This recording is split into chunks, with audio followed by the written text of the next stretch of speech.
Oi pessoal, tudo bem? Gustavo Strobel aqui e hoje eu vou falar um pouco sobre o cenário para o Green Card em 2025, é isso mesmo? Como está o cenário, como está essa fronteira? Infelizmente, a época de aprovação mais fácil para o B2NW ficou no passado. Até março desse ano, até abril desse ano, a gente estava muito bem, estava indo muito bem. A gente estava aprovando 90% dos nossos pedidos, 100% dos nossos clientes que tentavam 3 vezes o pedido ganhavam o Green Card. E o que começou a acontecer? Pedidos muito bons começaram a ser negados. Se antes a taxa de RFE era 50%, agora ela está em 90%. É muito raro quando um Green Card é aprovado sem RFE. E que a gente percebeu que tem uma grande desorganização. Eu acho que os oficiais não estão treinados, eles estão desmotivados, eles realmente são funcionários públicos, né? Não ganham a participação nos lucros da empresa, né? E eles não estão muito interessados, assim, realmente em se dedicar aos casos, né? Recentemente teve o caso de uma acadêmica na área de odontologia que o oficial ele presumiu que ela ia abrir uma clínica odontológica. Isso é muito diferente do que o perfil acadêmico normalmente requer, né?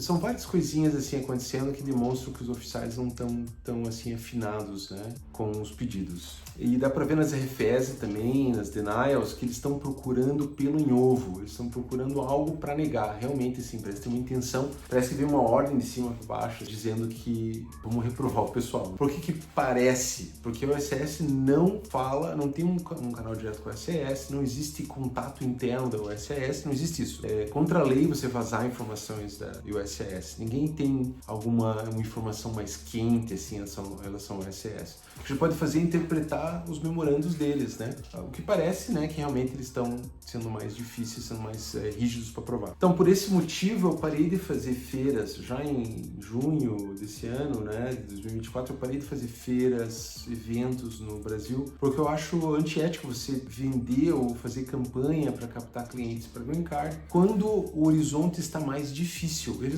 não está impossível. Semana passada a gente aprovou um cliente que estava tentando pela terceira vez, um cliente muito bom com um projeto real de mérito nacional. Isso é uma coisa muito engraçada. Parece que quando o cliente tenta usar muito da sua realidade pessoal, ele deveria ser a pessoa que deveria ganhar o Green Card mais fácil, mas os oficiais tendem a dar mais dificuldades para esse tipo de petitioner, né? E ele teve finalmente aprovado na terceira pedida, né? No passado ele veio perguntar para mim se valia a pena tentar uma terceira vez. Eu falei assim, olha, se os Estados Unidos é teu sonho, você tem que tentar, você tem que pleitear agora, né? E ele insistiu uma última vez e foi aprovado, né? Administrador de empresas, né? Tá, mas o que vai acontecer agora, né? Ele vai ter que esperar mais ou menos 2 anos para ir para os Estados Unidos. A Welcome Letter, que é a primeira etapa, na etapa consular, tá demorando de 3 meses a 1 ano para vir. E depois que você recebe a Welcome Letter, você ainda pode demorar, em média, 1 ano para ir para entrevista. Eu não quero chover na tua fé, mais uma vez, eu não quero colocar água no teu chope. Mas assim, tem pessoas que estão programando o futuro da vida das famílias, né? Então você tem que ter em mente que esse horizonte está muito mais longo agora, infelizmente, né? Por excesso de demanda. Eu tenho clientes da Grã-Bretanha dizendo que a Grã-Bretanha faliu, que eles têm que achar um lugar para trabalhar no sol. Esse lugar é os Estados Unidos. Então o mundo inteiro está em crise, né? E os Estados Unidos é o último polo econômico realmente forte para trabalho, né? Então eu entendo essa demanda também, né? Então o que você pode fazer nessa espera? Você pode fazer um visto L. O L você tem que ser empresário no Brasil, pelo menos 12 meses antes de pedir o L, né? Ou precisa ter sido empresário nos 3 anos antes de pedir o visto, né? Por 12 meses. E você vai ter que trabalhar para a tua empresa lá. Você vai ter que vender a tua empresa nos Estados Unidos. Mas o teu cônjuge pode trabalhar na pessoa física. Então é uma coisa interessante. Filhos podem ir para a escola, a vida americana que segue. Ah, tem que renovar a cada 2 anos tem que renovar. Sim, tem.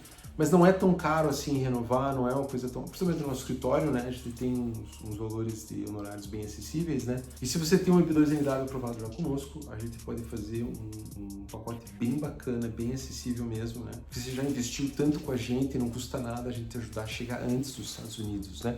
O tempo de preparo para L1 no nosso escritório é de 8 semanas, no nosso escritório. Para você depois ter ele adjudicado e depois você fazer entrevista, vai variar de 2 meses a 8, 10 meses, mais ou menos. 2 meses a 10 meses, se você for pagar Premium Processing ou não, dependendo de se vai ter RFE ou não, né? Mas é bem mais rápido que os 3, 4 anos do B2NW. E se você está pleiteando pela primeira vez, sozinho, self-petition ou com outro escritório, e você receber uma RFE, não entre em desespero. Todo mundo está recebendo RFE. Aquilo que o oficial coloca na RFE é meio padrão, é meio para negar já. Eles partem no princípio que eles devem negar. Mas muitas vezes, para quem tem experiência, quem tem volume, como é o caso do nosso escritório, com mais de 300 casos aprovados, a gente sabe que ele parece estar super bravão ali na RFE, mas se você faz uma resposta razoável dentro dos prongs, a maior parte deles deve virar em aprovação. Não se desespere se você receber uma RFE e não tente agradar o oficial em cada item. Tem item que não deve ser agradado. Se o oficial não entendeu que o teu pedido não é de uma clínica odontológica, você não deve tentar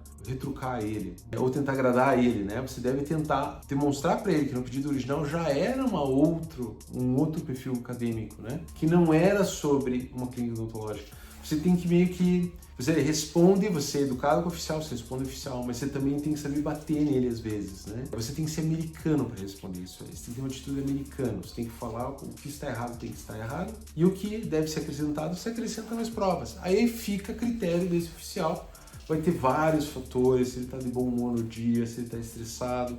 Ele tem descrição, né? E tem muito oficial negando pedidos muito bons. Então, você vai ter que se preparar para pleitear 2 ou 3 vezes. Os Estados Unidos está mais distante agora, mas ainda não é impossível. E muitas pessoas vêm me perguntar sobre o que vai acontecer agora com o Trump. Para quem pede pedido legal, eu acho que só melhorou. Para quem faz trabalhador qualificado ou tem uma qualificação, só melhorou para entrar para os Estados Unidos, eu acho. Por quê? Porque como estava antes, os Estados Unidos iam entrar em uma guerra civil contra os imigrantes. Tem estados de Nova York que votavam 70% democrata e nessa eleição votaram 70% republicano. Isso é muito novo. E por quê? Porque Nova York é pró-imigração, né? Qual é a imigração? Imigração ilegal. Então, para quem tem um processo bem construído, né, fazendo um caminho legal, que tem a paciência de fazer o processo consular, os Estados Unidos sempre vai estar aberto para eles, né? Claro, você vai ter que tentar um pouco, vai ser uma conquista maior, né?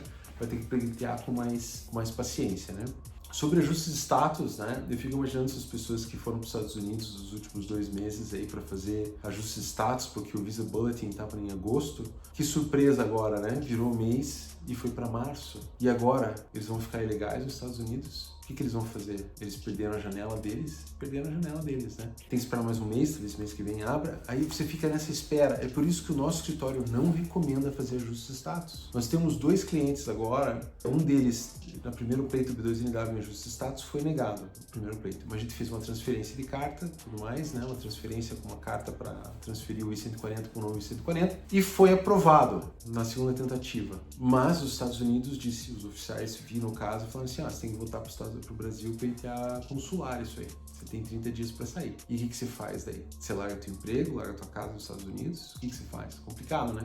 Temos um outro cliente que, pelo contrário, deu tudo certo. Ele foi negado na primeira vez, no refile foi aprovado, e daí ele tá ganhando o green card agora, já tá na etapa de exame de saúde já, né? Aí não precisa fazer o lado consular. Por que eu tô contando essas histórias? É porque tem muita gente vendendo esse caminho. Mas está demorando tempo. Percebem que você tem essa necessidade de estar nos Estados Unidos logo e vendem o caminho turista, estudante e depois faz ajuste de status. Gente, isso é muito temerário, muitas famílias vão ficar isoladas lá sem ter para onde ir. Eu acho uma grande irresponsabilidade você vender esse caminho hoje em dia, né? Mesmo o EB1, tem casos de EB1 que também não é aprovado na primeira vez e depois é aprovado na segunda vez, a USS fica meio... Se não aprova direto de primeira o ajuste de status, a chance de você perder o processo é grande. Não é impossível, talvez dê certo, mas não vale a pena, gente. Se você está vendo esse vídeo aqui, você tem habilidade extraordinária, você pode fazer um O. Se você é empresário 12 meses, às vezes até com empresa pequena, tá? A gente tem tido sucesso até com empresas pequenas. Você pode pleitear um L para chegar antes lá. E se você quer aprender o trabalho de paralegal, que é o trabalho que é o trabalho mais importante na imigração americana, é o paralegal. Ele que escreve os pedidos, ele que prepara a argumentação para os advogados americanos. Se você quer participar de um curso de certificação americano, capitaneado pelo Dr. Jake, entre em contato com a gente vai iniciar em março. Não é um curso de internet, não é infoproduto, é uma certificação em trabalho de paralegal. O pessoal acha caro, mas assim, você vai estar qualificado para trabalhar na área de imigração, você vai ter treinamento em escrita de cover letter, em escrita de cartas, escrita de business plans. Você vai se qualificar para trabalhar com imigração nos Estados Unidos junto a um advogado americano, né? Lembrando que não é um curso de advocacia, mas é um curso de paralegal, de formação de paralegal, que muitos advogados precisam. Todo escritório americano precisa de paralegal. Então é isso aí, gente. Os contatos estão aqui embaixo. Entre em contato com a gente. Se quiser ter uma segunda opinião no seu caso, estamos à disposição. E é isso aí. Até mais.